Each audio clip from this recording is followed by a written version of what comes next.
Welcome to Venus Mastermind. This is the Great Reset, August 12th, 2026 eclipse. I'm so excited to be sharing this with you today because the eclipse we're talking about is happening right now, today, just actually 3-4 hours past. But I did finish the whole presentation and all the preparations right on the eclipse moment. So I find that very special. I'm Samantha Foster. I'm with Venus Mastermind, and I'm going against all the rules to honor this eclipse today. Here's what I mean. There's a standing rule in astrology. Don't start anything during an eclipse. But I could not think of a more perfect moment to launch the astrology series I have been praying over, preparing, and wanting to start for so long. Health reasons kept me from it this last year or two. But here I am. And it is an honor to bring you the August 12th total solar eclipse as my very first one. And one other thing that makes this very special also, that it is the anniversary date of the stroke and heart surgery I had that led to other complications starting on August 18th of 2025, and another huge event that took my speech away and my physical capability of just being able to do everyday things in the home. And that happened on September 21st, which was another eclipse. So this series is very special to me, and I find it very rewarding, and I am honored to be alive and here talking with you about this series in a most profound identity changing way. So here's the plan. My second video will be the August 28th eclipse. And from there, every eclipse going forward, the partials, the lunars, the solars, all of them, plus every month on the full moon, I'll take each rising sign and walk you through what's coming. As an astrologer, I read charts through pattern recognition, and when you line up the new moon, full moon, and eclipse cycles, patterns show themselves, and the read on what's coming gets more accurate. The personal rising signs reading will be by house. I won't know your exact placements, but you'll get a real feel for what's coming through your own chart. Okay, enough intro. Let's get down to business. And one thing as we go, this isn't left versus right. It isn't your team versus theirs. It's about power and what happens to anyone who holds it too long. So watch the pattern, not the politics. And here's how I'll keep myself honest the whole way through. Every claim I make gets nailed to 3 things: a real event you can look up, a specific mechanic in this chart, and the same pattern landing on an 18.5-year clock. Event, chart, clock. If it doesn't hit all 3, I don't say it. First, what is an eclipse? It's the light going out. And behind every eclipse are 2 players you have to know: Rahu and Ketu. In the old telling, there's a snake, a serpent cut in half that swallowed the nectar of morality. So both halves live forever, chasing the sun and moon across the sky and swallowing them. That swallowing is the eclipse. Rahu's the head, the hungry head. It craves, it amplifies, it wants more. Ketu's the tail, the letting go tail. It dissolves, it strips away, it empties things out. And for 18 months, that snake has been sitting across 2 opposite signs: Ketu across Leo, the king, the crown, the one on top, and Rahu across Aquarius, the crowd, the people, all of us. King versus crowd. Hold that. It's the whole chart. Now let's put the chart up and walk it. Are you ready for this? Because we're going to be working through Magha, Aslesha, and Danishta. So just to kind of kick it off a little bit here, K2 is in Magha currently, and it was been walking for the last year and a half through Leo. And the serpent, the eclipse, this time around on August, today, 12th, the sun and moon are joined up exactly in Auslasia, third pada. And who is in Dhanishla, the sign of Aquarius. So just give you the idea of the whole chart. August 12th, 2026 at 1:35 p.m. Eastern Time. I'm on the East Coast here in America. So that's how I'm viewing it here. And we are at a Libra rising. So here's the whole board at a glance. Then we'll walk each planet. So let's go through it just a little bit more. So we have the ascendant. It's at 21 degrees Libra in Vishaka. The nakshatra pada is number 1. It's the Aries, first house. Sun and moon 25 Cancer. Auslasia, third pada. The navamsha of Aquarius, or the pada of Aquarius, if you will.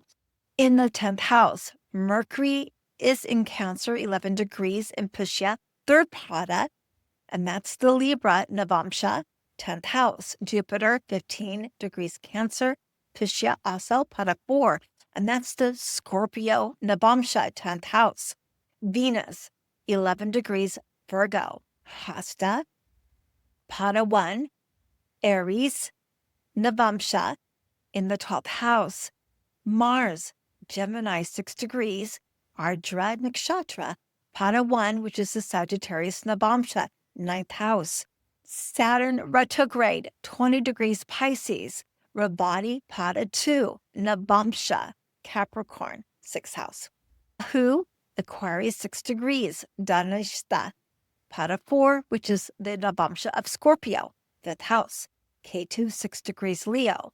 That's in the nakshatra Magha, pada 2, navamsha of Taurus, 11th house. So now let's go through each one. The ascendant, the sign rising at the exact moment, is Libra, ruled by Venus. So Venus is a major player. Don't forget her. The rising nakshatra is Vishaka, pada 1. Sign of the pada is Aries, first house. Vishaka is the forked road, the star of choosing your path. And Aries and the first house are the same thing, our identity. So the frame of this whole eclipse is a question. Who are we? And which road do we take? I believe it's about our conscious self choosing, or our unconscious self choosing, the higher road. And who rules that forked road? Jupiter, our next player. Jupiter, the wise one, rules the fork and sits in Cancer. 10th house, Pushya, pada 4. Sign of the pada, Scorpio. Pushya is the nourisher, wisdom's own home. But what Scorpio pada tells you, how it's working, deep transformation, and not easy, the hidden things in our own unconscious, our subconscious, other people's resources, psychological transformation, things that need to end. So this is about us ending our own patterns, how we make decisions, what we're saying, our own identity, different from the ones that we grew up. If there's something negative that we need to change, this is a great eclipse for that. Use it. So the planet governing our choice is being forged in fire. Now the sun and the moon, the main event, conjunct at 25 degrees Cancer, Auslasia, pada 3. Sign of the pada is Aquarius, 10th house. The sun is who's ever in charge and who we think we are. The moon is the public, us. Auslasia is the coiled serpent, the hidden poison and medicine, and the lie detector, as well as the manipulator. It wears the mask and it sees straight through everybody else's.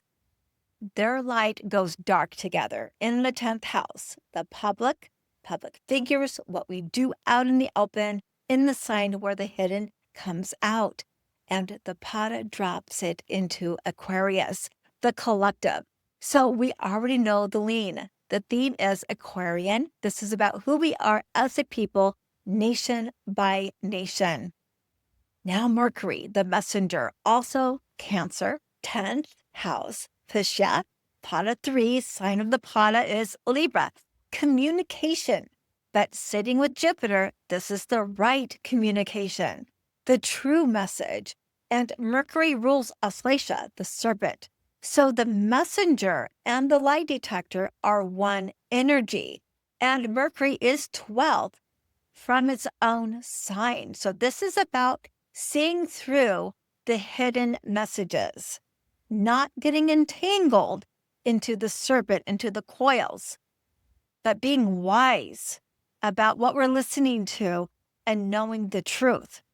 And that Libra Pada is where it gets deep, because Libra is a mirror to our own identity. This is the pattern recognition in our own selves. Society is waking up to the fact that we've been manipulated by the heads of state, that we've been marrying back exactly what they want, and that's over. The tables are turning. It's not us marrying them anymore. They're going to have to marry us, the people. So hold that. Now, Mars, the warrior, 6 degrees Gemini in Ardra, the 9th house. Ardra is the storm, the lightning that tears the ground up before anything new can grow. And the 9th house is our beliefs, our sense of what's actually right. So the fight is over what we believe, the drive to tear down the old dogma and clear the way for something truer. Ketu, the letting go tell, 6 degrees Leo, Maga. Pada 2, sign of the Pada is Taurus, 11th house. Maga is the throne, the seat of kings and ancestors.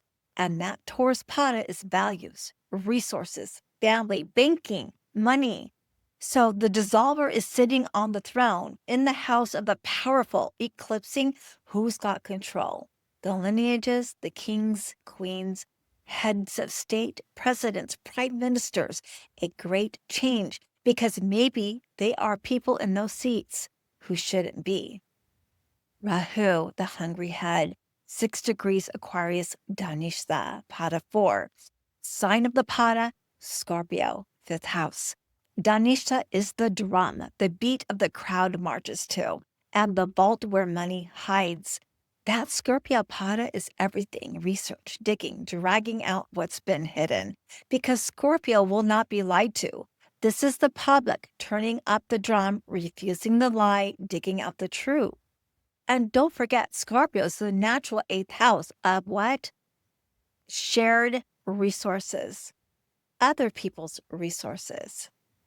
Last but not least, Saturn retrograde, the system. Saturn retrograde at 20 degree Pisces, Ravati Pada number 2.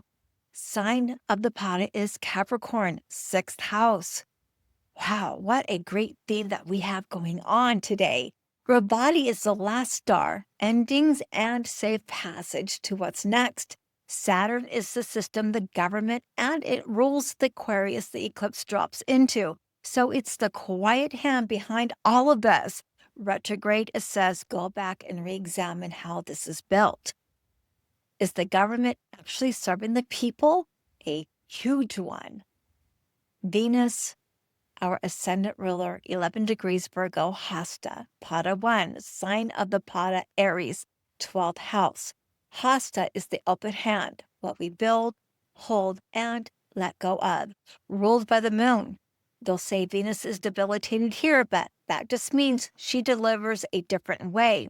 She's in the 12th, loss, letting go, reconciliation.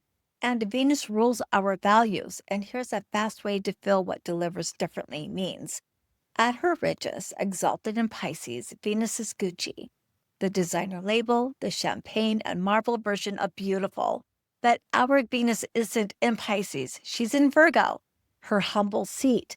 And Virgo Venus doesn't want Gucci, she wants Aldi run, the practical theme that does the job, and an afternoon actually free to enjoy it. Same planet, completely opposite values. So here's the seed, and I'll crack it wide open later. The thrones are about to lose their financial footing because we, the people, are starting to stop valuing what they told us to value. So hold that. It's really, really big. And I want to revisit Venus just for a second here. Because when I'm saying that Venus in Pisces is Gucci, It doesn't mean that Venus in Virgo doesn't like quality, because Venus in Virgo absolutely does love high quality. In fact, it is really picky about high quality and wants to do the best and produce the best quality. But what Venus in Virgo isn't, the quality stands, but the name brand doesn't. So Venus really in here isn't about the name brand. It's about give me quality at a quality price, not an overprice, if that makes sense. So Venus in Virgo is going to deliver high quality at a lower price. Let's move on. That's the board. Every player, every position, every road. Now let's step back and look at the pattern, because this is when everything really opens up. Now let's pull the camera back, because August 12th is not a one-off. It's the second to the last chapter of a story that's been running a year and a half, and you've got to see the whole story for the ending to land. Here's how Rahu and Ketu work. They rotate backwards, counterclockwise, through the sky, and they sit in a pair of signs for about a year and a half at a time. This last year and a half, that slow backward crawl has had them doing a lot of work in two signs. Ketu, the letting go tail, crawling across Leo, and Rahu, the hungry head, crawling across Aquarius. And I'm going to take you back to the last two times they sat in these exact signs, around 2006, 2007, and around 1988 and 1989, so you can see the pattern for yourself. Leo is the king, Aquarius is the crowd, and I need to take a drink. Thank you. This is a long presentation, so I will be drinking throughout it. It's just coffee and then some water. Okay, so for 18 straight months, the dissolving force has walked across the king, amplifying force across the crowd. And that's what we've been feeling. Rahu on the crowd is the people turned up, desiring something different, something new, not what you're handing us. Now, let me really tell you who Rahu is, because it explains the whole moment. Rahu is the outsider, right? The independent one. It does not go with the grain, and it will not fall in line. A head with no body, never satisfied by the way things have always been done. It breaks the norm, crosses every line the establishment drew. And here's the big one. Rahu will not take the medicine. Whatever story the establishment tells us to swallow, Rahu spits it out, because Rahu is the internet information, but not the information they want you to have. The phone is in your hand. The video that circles the globe in an hour. The kid with the camera who breaks the story that networks buried. It spreads the truth sideways around the gatekeepers, which is exactly why it's in Aquarius. The network beating the Danishta drum that carries a message in every direction. And Rahu doesn't just break the old rule. It writes a new one. It overturns the system and lays down a new order our way. And the crowd is done taking the medicine. Every eclipse, while they're in these two signs, belongs to the same story. There are 6. August 12th is the second to the last. And August 28th closes the book. The last eclipse with Rahu and Ketu in Aquarius and Leo. After that, the snake leaves for 18 and a half years. One more tool. Every eclipse happens on a line, an axis. In the eclipse, the light goes out, and on a total solar like this one, all the way on a partial part way. The reason there's always a line is the snake itself. Rahu and Ketu always exactly opposite. That's the axis, and it mirrors one and reflecting the other. Lunar eclipse, moon dark on one end, sun blazing on the other. Solar eclipse, sun and moon stacked at one end, and the far end, the empty pole marked by the other end of the snake. Either way, I'll show you both ends. Our whole life is a mirror. So the whole run at a glance. So, on September 7th, 2025, Firebrand, September 21st, 2025, we got the handshake, and that is on the Virgo side, the Falguni, the Udra Falguni, right? Then we got the drum, the Danishta drum on February 17th, 2026. And then on March 3rd, 2026, we got the 100 healers, and that's Shada Bishak. And then on August 12th, we got the serpent. And it's really, I call it the finale, that it's the big movement right before the closing of the book on August 12th. We're in Auslasia, but then we're in on the crown, the throne, on August 28th. So I'm really curious and excited to see how this plays out for each and every one of us, no matter where you're at in the country. And I'll show you why. So stay tuned. So, September 7th, 2025, remember I told you the firebrand, a total lunar, the moon, the public swallowed on the crowd side of Purva Padapada, the firebrand, fire, the mob burning it down, across on the king's side, the sun in Purva Falguni, the good life, the ruling class Kushan, Rahu with moon cranking the fire, Ketu with the sun dissolving the comfort, and on cue, the people don't just rise. They rise everywhere at once. Nepal goes up, streets on fire, Prime Minister dragged out, Parliament stormed. Indonesia erupts across 30 provinces. The Philippines takes down its House Speaker over billions stolen from flood relief. Madagascar's president flees. Enormous crowds fill London. Cities across Australia march.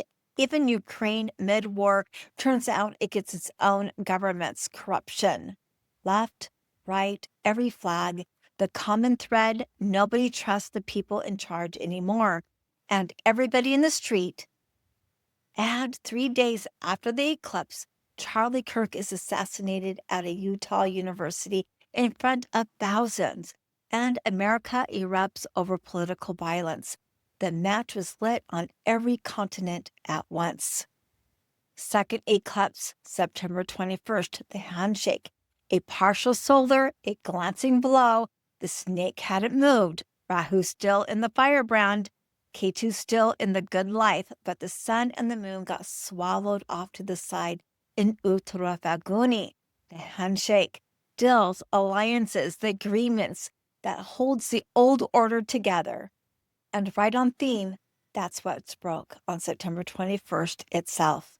The very day of the eclipse, the UK, Canada, Australia, and Portugal formally recognized as Palestinian state, with France joining the next day at the UN summit. A wave of Western nations breaking with decades of alliance overnight. Not a throne cracking, a handshake breaking. Third eclipse, February 17th, 2026, a solar eclipse. And remember, no snake, no eclipse ever. So it's never a bystander. The light goes out on the crowd side on Danishta, the drum, the war drum, with Rahu a step further in Shadabisha, the 100 healers. Why would you ever need 100 healers? For a plague? Its god is Varuna, who catches the liar and ties him up. So it's poison to a whole society, and the reckoning coming from it. Put the drum and the poison together, and 11 days later, war, missiles into Iran, their leader killed, war is the drum, the war is the poison. Fourth eclipse, March 3rd, 2026, a total lunar. The mirror flips, moon dark on the king's side in Pura Falguni, the good life, on top of Ketu. The sun out on the crowd side in Shadabisha, the 100 healers with Rahu. The public's mood lands on the ruling class's comfort and dissolves it, while the poison and the demand to answer for it blows up in the open. First, American soldiers die in the war. 3 weeks later, the biggest single-day protest in U.S. history, millions, 50 states under one name, no kings. And it wasn't only the streets. A young journalist, Nick Shirley, took an alleged multi-million-dollar fraud in the very programs built to help people. all the way to Congress. That's the 100 healers exactly. The system's meant to heal a society exposed as looted, a kid with a camera, the one who caught it.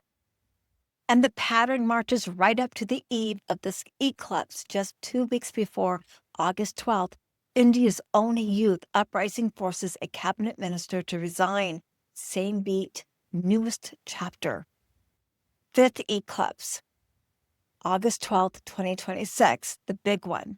A solar eclipse, and now the light goes out on the king's side or the crowds. But right in the middle in Auslasia, the serpent, the truth, the lie detector, the snake stretched between the crowd's drum, Rahu, and the king's throne, because Ketu has finally walked all the way to Maga, the throne itself.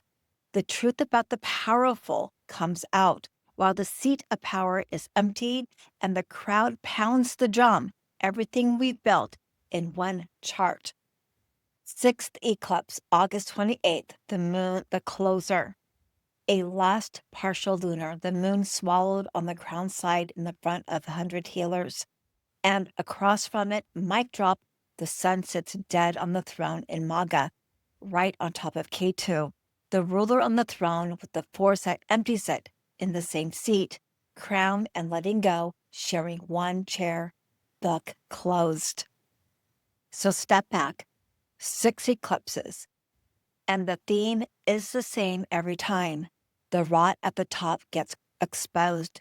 The people, especially the young, rise up, and a seat of power shakes or falls. Exposed, rise, fall. 18 months straight, and watch K2 walk across the king's side over these months. It starts in the good life, eating the ruling class's comfort, and step by step it walks backwards, right up to Maga, the throne itself. The dissolving force starts by pulling out the cushion and ends by emptying the chair.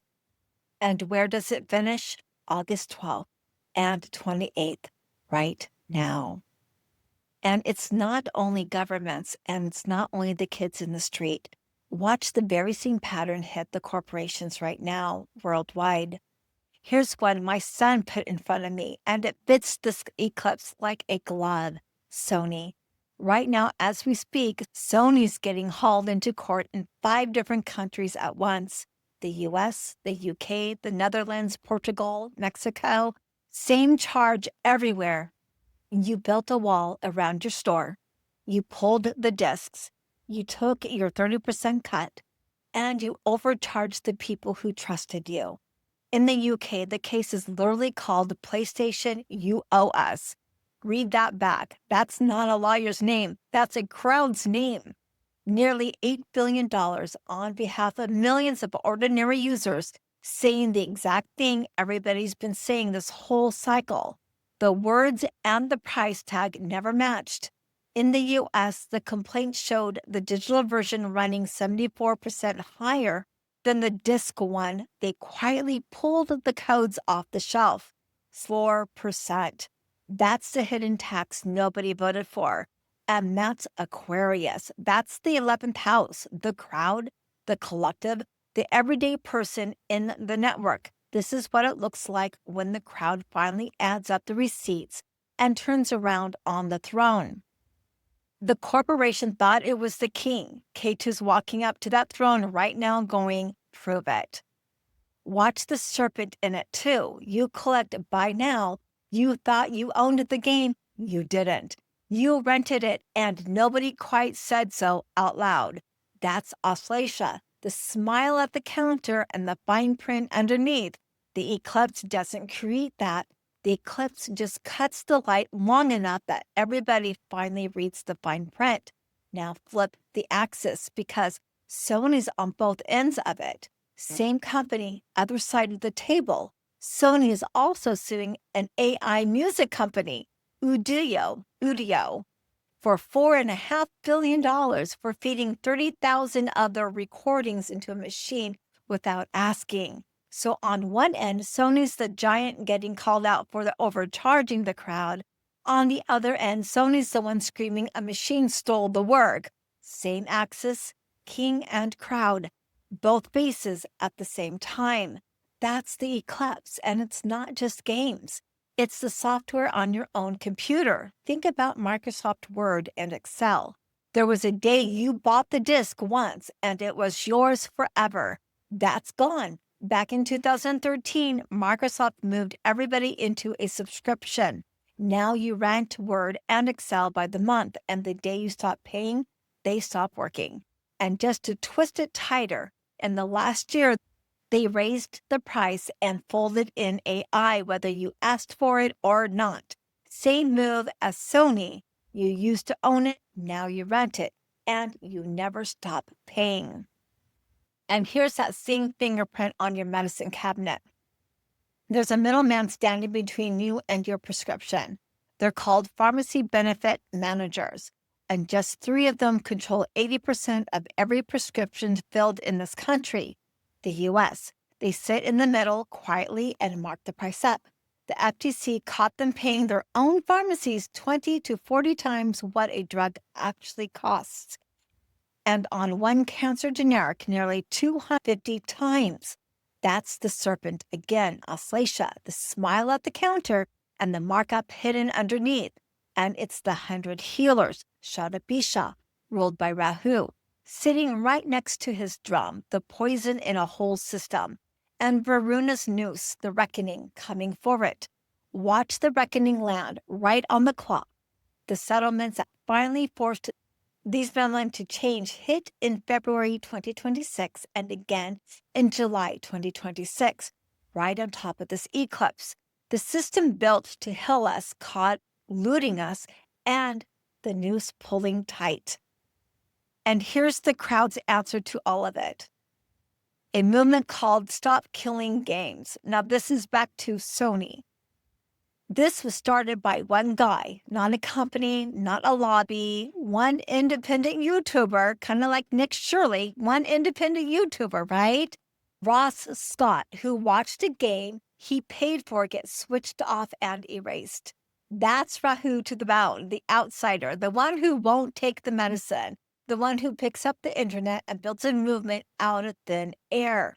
And listen to how they describe the thing they're fighting, because it's the serpent in plain English. A publisher sells you a game, but it's built so it has to phone home to keep working. A kill switch. They don't tell you when it dies. Then one day they flip that switch, every copy goes dark, and they keep your money. Their own words, the industry has found ways to say they're selling you a game that they're not selling you. That's Auslasia, two-faced. The word and the reality don't match again. Now watch the crowd move. 1.3 million verified signatures across Europe. Hit the million mark in July of 2025, right as the whole cycle cracks open. UK Parliament debating it that November. By February 2026, they stood up. Watchdog groups in the EU and the US. European Parliament's hearing in April. California ran a bill through its assembly in May. The crowd organized and it dragged the thing all the way up to the thrones. At June 16th, 2026, the European Commission comes back and says, we cannot make a law forcing you to keep these games alive. No. The old system still says no. And that right there is exactly where we sit in the cycle. The crowd has woken up, added up the receipts, named the con, and marched it to the door of power. And the old kings are still sitting behind that door saying, no. This eclipse is the finale of that fight, not the end of it. Both ends are still in play. Now, before I prove the clock, I want to hand you something you can use for the rest of your life, because once you see it, you can't unsee it. Because once you see it, you can't unsee it. Look back at the people we just met. They all got the same fingerprint on them. One person, alone, independent, no company behind them, no party, no boss, no permission slip. Just a person and the internet walking straight as something enormous and refusing to take the medicine everybody told them to swallow. That's Rahu. Not a coincidence. That's the planet showing up wearing a human face, looking at the lineup. Nick Shirley, one young guy on his own exposing state fraud. The whole machine wanted buried. Ross Scott, one guy independent on YouTube who watched a company kill a game he paid for and turned it into $1.5 million signature movement. Charlie Kirk, whatever you thought of him, one independent voice who built the whole thing outside the establishment. On his platform, different people, different fights, same signature, because Rahu is the star that doesn't move with the constellation, the one that breaks off and goes independent, dragging what was buried up into the light. So when you see a lone person, no machine behind them, going out on their own, you're not just watching the news. You're watching Rahu walk across the board. And that's the whole point of what we're doing here. We're not reading horoscopes. We're learning to watch the planets walk around in real life. The nakshatra, the placement, and then the flesh and blood person who shows up living it. Now, I know the reasonable person's thinking you could tell that story about almost any year. Governments fall. That's the news. Fair. So let me prove it's a real pattern the only way I can. By showing you it runs on a clock. Let's do it. So if this is a real pattern, then every 18.5 years, the same 3 beats should show up. Exposed, rise, and fall. And here's what I really want you to catch. Each beat is one end of the snake doing its job. The throne falling, that's Ketu. The letting go tell, dissolving the king on Leo, the rot getting exposed, and the people rising. That's Rahu, the hungry head firing up the crowd on Aquarius. Same 2 players, same 2 seeds every time. Let's check the last 2 times the snake sat right here. Go back 18.5 years, 2006, 2008. Watch this. The throne falls. That's Ketu on Leo. In 2008, Nepal abolished its monarchy, threw out its king, ended a 240-year-old crown. Now stop, catch this. Nepal, the same country whose government just fell to young people in 2025. The throne fell in Nepal both times. The sky was in this exact position because both times the letting go tell was sitting right on the king. 18 years apart. That's not cherry picking.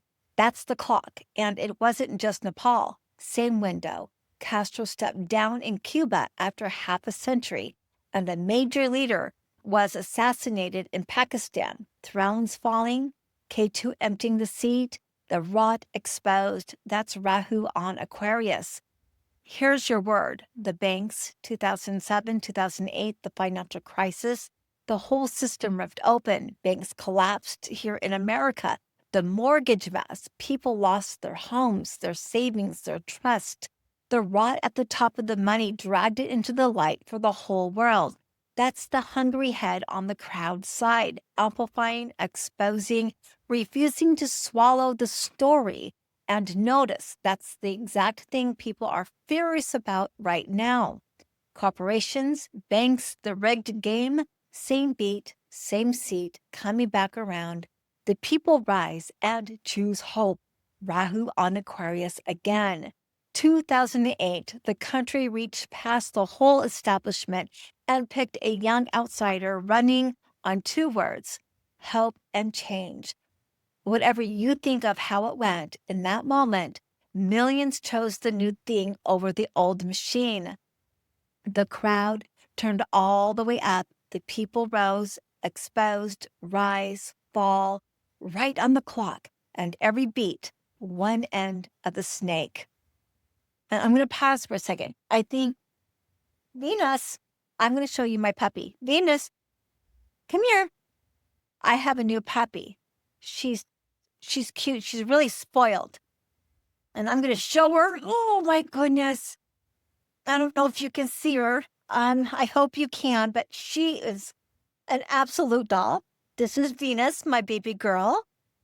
And she is a Cavapoo, poodle, and a Springer, not a Springer Spaniel, a Cavalier. So, yeah, she's my new baby. She's so sweet. She's so sweet. And yeah, I just wanted to introduce her and take a small break here on slide 43. And yeah, so my little girl, yeah, she's probably going to be the star of the show. Yeah. Okay, go play. She's not quite a year old, and I dropped my remote. That's okay. Thank you. She got to go say hi to mommy. She's usually on my lap, so but she's with her big brother Nathan, and they're having fun. And what I mean by fun, they're in there sleeping. Okay, so let's get back at it. Okay, let's see here. Just connecting my remote real quick. There we go. All right, so now go back one more turn, 18 and a half years before that, the late 80s. And this one might be the biggest of all because this is when communism fell. 88, 89, all across the world, the people rose. That's Rahu firing the crowd again. Poland threw off the Communist Party at the ballot box. Hungary cut a hole in the Iron Curtain. 2 million people joined hands across the Baltics. Students filled Tiananmen Square, and then the thrones went. Ketu emptying the king at the tail end, rolling into 1990. The crescendo, the Berlin Wall came down, torn apart by regular people with their bare hands. Regiment after regiment toppled. One dictator in Romania dragged out and shot on Christmas Day. The biggest fall of thrones in modern history exposed, rise, fall, right on the clock again. So now you don't have a coincidence. You've got 3 turns of the wheel. The wall in 89, the banks in 2008, and us right now. Same 3 beats, same 18 and a half year clock, 3 times in a row. So it's a real pattern. It runs on schedule. And that schedule says we're in the finale of another turn right now. But something is different this time. And I want to insert it just really quick right now is that what is different and how we progress as a society, as a whole world. And I did not bring them into this presentation because this presentation is already long enough, right? But this is the outer planets, and they do play a role in this. Pluto, Uranus, and Neptune. And now I'm going to go back to the presentation, but I did want to mention that in future videos, I will more than likely bring them in, just not this first one, because I am covering so much on this first one. Okay, so something is different this time. And to see it, watch one thing across all 3 turns, the people's tool, the things that lets us see the truth and spread it. In 89, it was the television and the fax machine, images sneaking past the sensors, cracking the Iron Curtain open.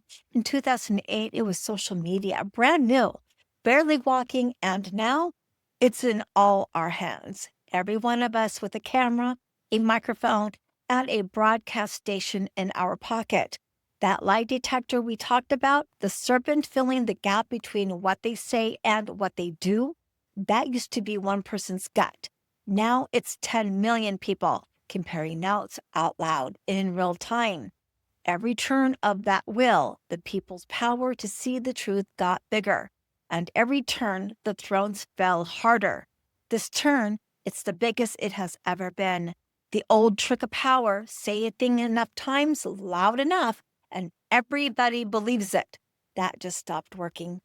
Because now, when the words don't match the actions, we all see it at the same time. Second, we say so together. Same pattern, same clock, but the tool grew up a whole generation. That's why this time, it goes furthest of all. So what does it mean for us? We've got the pattern and we've got the proof. It runs on a clock and we lived this before. So now, what's it saying about the months ahead? This has been the pattern for 18 months straight. The same 3 beats over and over. So here's where the pattern points next, piece by piece. One, the people at the top get exposed, and some fall, dropped right into the house of bosses and governments in the sign of hidden things coming out. So expect more of what we've been watching. Leaders caught, promises measured against results, the curtain yanked back. The higher you set, the harder the light hits. 2, the money gets a reckoning. Remember the drum, the sign Rahu's cranking up. Here's what I told you to hang on to. That sign isn't just the marching beat, it's also weirdly specific. The sign of banks, treasuries, big hidden money, Swiss accounts, wealth that makes more wealth. So the hungry head sitting there, blowing it up, exposing it, that's the financial system back under the hot light. And if that rings a bell, it should. It's exactly what happened the last time the sky looked like this. 2008, the banks. 3, you can't lie to us anymore. The eclipse is in the serpent, the lie detector, the one who reads the words, and straight across is the drum, which has its own blunt rule. Don't listen to what a person says, watch what they do. So this eclipse lights up both ends of the same line at once, one end reading the words, the other watching the deeds, and slams them together. That's the whole awakening in a sentence. The gap between what they say and what they do just become visible to everybody all at once. You cannot talk your way out of your own track record anymore. 4, the media reckoning. Here's another sign in the story. Shadabisha, and its a whole thing is poisoning the mind. So what's been marinating the collective mind the longest? The thing we all stare at, the news. And not just the social feeds, the big corporate networks that told us what to think for decades. And the reckoning's already here in black and white. Trust in the media just hit an all-time record low, 28%. Let that land. Nearly 3 out of 4 people now say they do not believe what the news tells them. That's not a branch, that's the country. The veil's coming off, and remember who's standing in the eclipse. Mercury, the messenger, the media itself on trial. We turned on the messenger because we finally caught the messenger lying. And then we're going to number 5, the poison, and the reckoning for it. The same sign, the 100 healers. Poison in a society and its god Varuna. And the reason why I'm bringing in Shadabisha is because through these eclipses, Rahu has been in Shadabisha, but Rahu also rules Shadabisha. And so Rahu is sitting in Dhanishta right now. So going back, I'm sorry for the diversion. I just had to mention that. So we remember why some of these things are still a theme playing out in this eclipse. So God Varuna, the one who catches the liar and ties them in a noose. So look at what's screaming for 100 healers right now. The epidemics of drugs, alcohol, and despair. It's all over. They literally named the report Pain in the Nation. The overdoses, the suicides, a whole country self-medicating just to get through.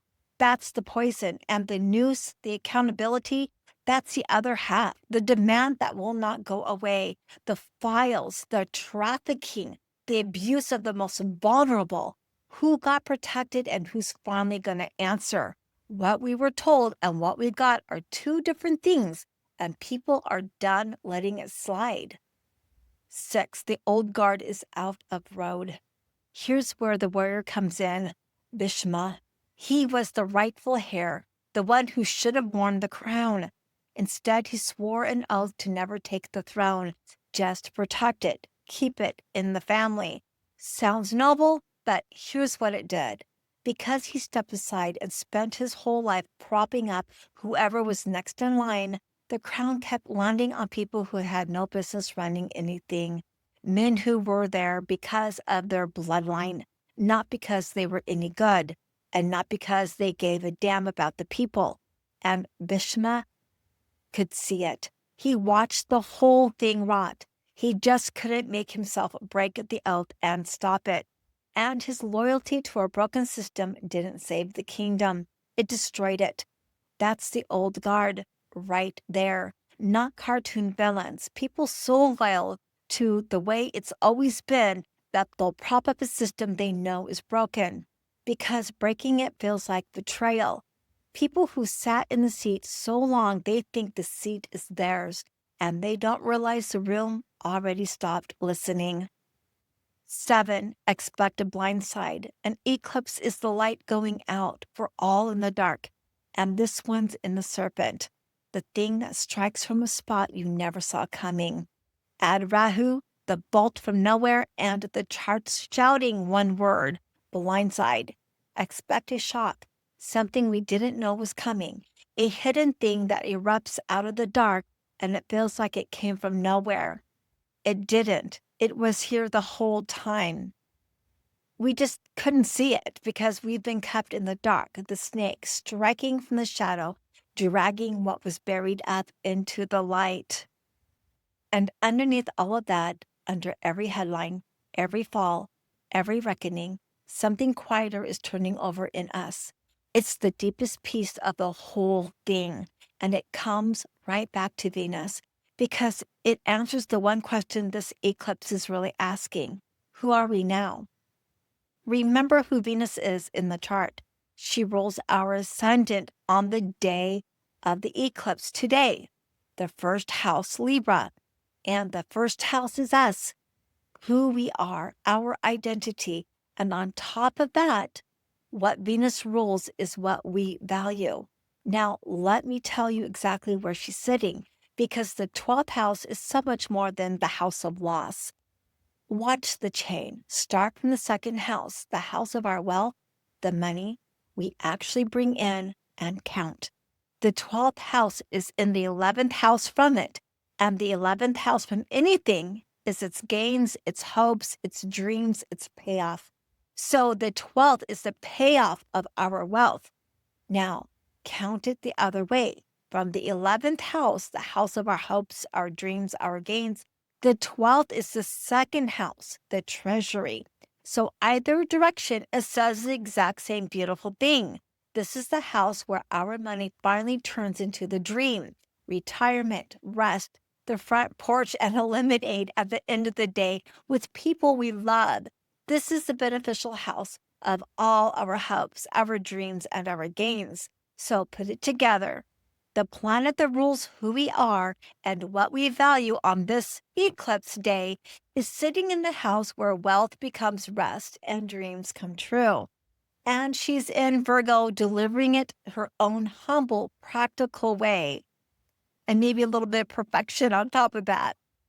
That's the whole shift. And don't forget Hasta, the hands that hold. So what we are is changing because what we value is changing because Venus has two completely different faces depending on where she sits.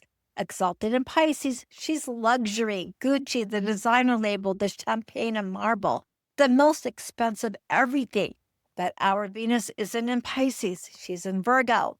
And Virgo Venus is practical, discerning, perfectionist even, and smart with a dollar. Now hear me carefully because this is the distinction that matters. Virgo Venus is not lowering the quality, not one bit. She still wants the good stuff, the well-made thing that lasts. What she's done is seeing through the game. She realized you can't get Gucci quality without paying Gucci prices because most of that price was never the quality in the first place. It was the name, the logo, the corporation's markup. So she takes the Aldi's cart, and for you that are nationwide, Aldi is one of our biggest discount grocery stores. So instead of shopping at Publix, which is one of the higher end grocery stores, and there's higher ends than that, we are going to shop at Aldi's. So instead of shopping at Gucci, somebody's going to shop at Walmart. So that just gives you a comparison when I'm talking about Aldi cart. The smart buy, same quality, a fraction of the cost because you're not paying for the name brand. However, you're still getting the quality of the product. And Venus refuses to pay a premium just to advertise somebody's brand. Same quality, reasonable price. That's not settling. That's waking up. And there's a deeper cost she's onto too. think about what the brand name big house versions really take from you. You have to work 60, 80 hours a week to afford it, and then you're too exhausted and too time poor to ever actually enjoy any of it. Virgo Venus looks at that and says, no thanks. I'd rather have the same quality for less, keep my afternoon, and actually live my life. Because that big house, that logo, that status, we never really valued it. That's what they wanted us to value. Because the second you value it, you become a slave to the corporations and the system, working your whole life away to make them their money. And Venus in Virgo is the whole world quietly waking up and saying, we're done.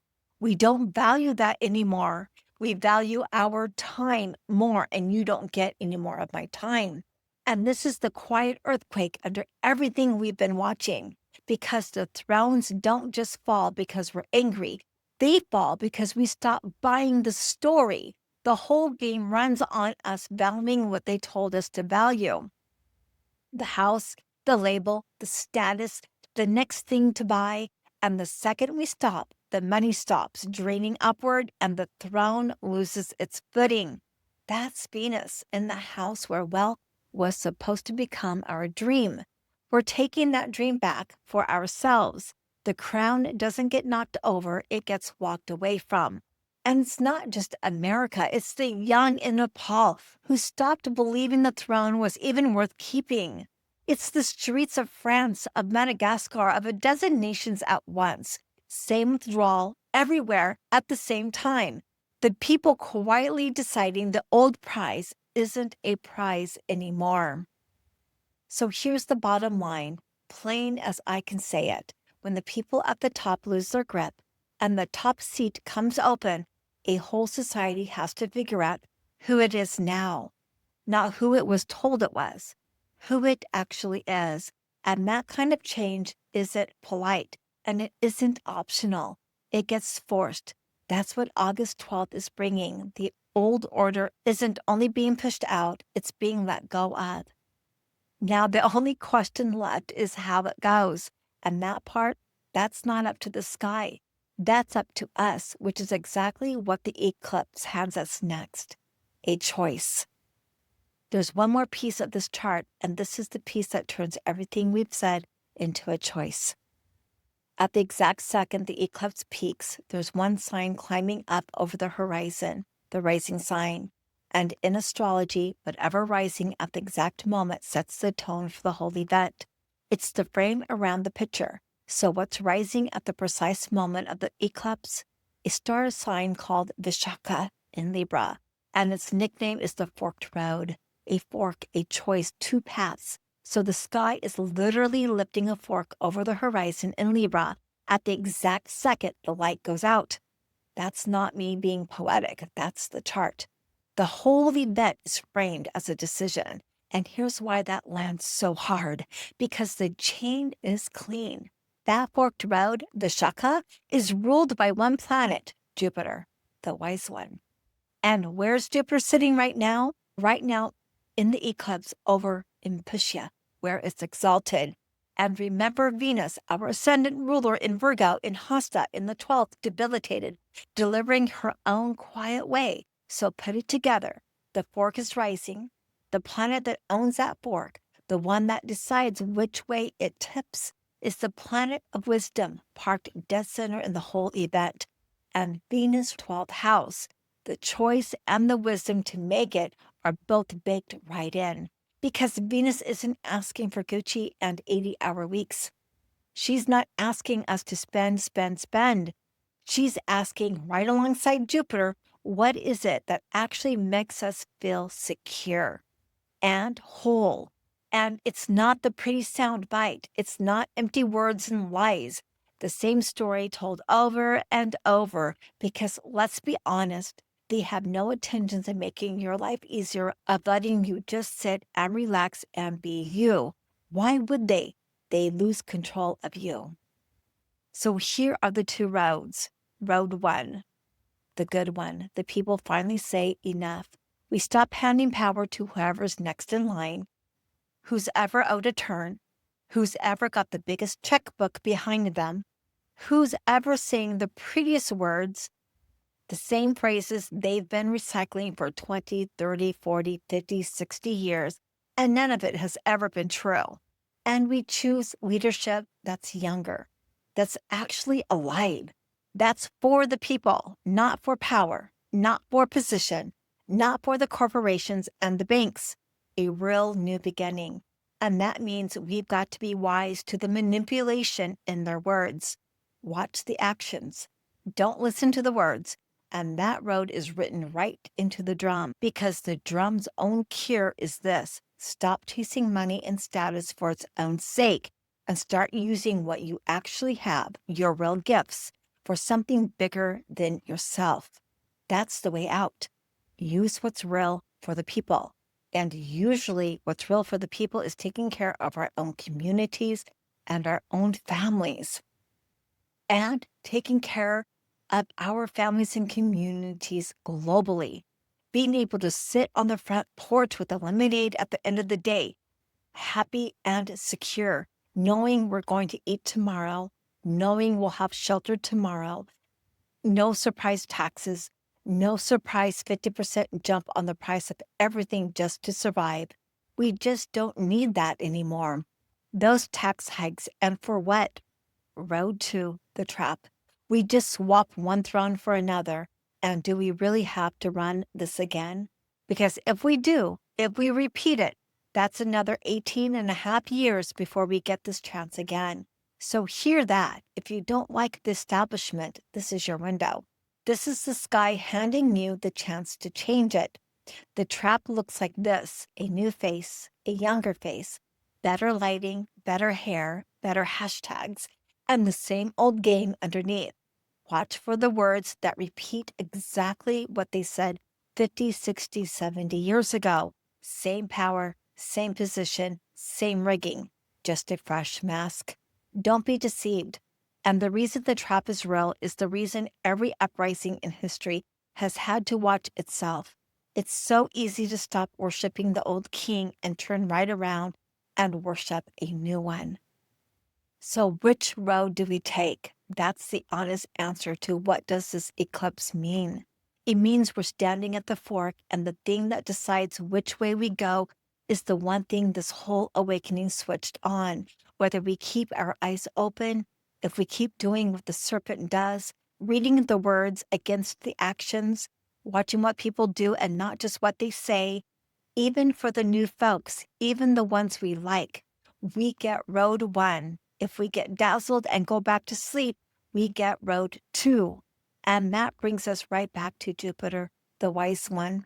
The ruler of this fork, the wisdom to take the right road is here, and it's powerful, but it's standing in the shadow, caught in the eclipse with everything else, which means it doesn't get handed to us. We have to reach through the dark and take it. That's the choice, and it's ours. So let's bring this home. One last piece to watch. 16 days after August 12th, on August 28th, there's a second eclipse, the aftershock. And in those 16 days, the sun walks across the sky and comes to rest right on the throne, dead on Ketu, the letting go tell, the thing that empties that seat, the ruler and the emptying in the same chair. So watch the back half of August. That's the exhale, where the story of the last 18 months writes its final line. And remember what we said about the dark. This is exactly the window where the thing you didn't see coming can come. Keep your eyes open. And then the sky moves on. At the end of the year, the snake finally slides out of Leo and Aquarius and doesn't come back for another 18 and a half years. So this is it, the finale, the last and the loudest turn of a wheel that's been spinning our whole lives. So here's where I'll leave you. This eclipse is not the world falling apart. I know it can feel like it, governments shaking, wars, the noise, the anger, but zoom out, all the way out, and look at what this wheel actually does every time it turns. The wall came down and hundreds of millions walked free. The banks blew up and we finally saw the game for what it is. And every single time, power moved the same direction. out of the hands of the few into the hands of the many, from the king to the crowd. That's not the world ending. That's the world handing itself back to the people, one turn at a time. And this turn is the biggest handover yet, because it's the first time we've had all of it at once. The awareness, the numbers, and the tool right there in our hands. So this time we don't just get to see the rigged game. We get to change it. The false media losing its grip, not because anybody shut it down, because we stopped believing it and walked away. A seat at the top refilled by people who serve us instead of themselves. The belt back in our hands, done picking from the two names we're handed, done being told that's just how it works. That's the prize. That's what's sitting at the end of road one. Don't go back to sleep. But the sky doesn't do it for us. It never has. It just opens the door, two roads. One where we take the power and we build something real. One where we crown a new king and go back to sleep. The sky's not picking. We are. So here's the only homework. Keep your eyes open. Watch what people do, not what they say. Even the new ones, even the ones you like. Don't let anybody, old or new, talk you out of what your own eyes can see. That's the lie detector this whole awakening switched on. Use it, because when you strip away every fancy word, a finale is a simple thing. It's the moment a whole lot of ordinary people all at once quietly decide enough. Enough of being lied to. Enough of promise that never showed up. Enough of the same faces saying the same things that never come true. Enough. The wheel is turning. The door is open.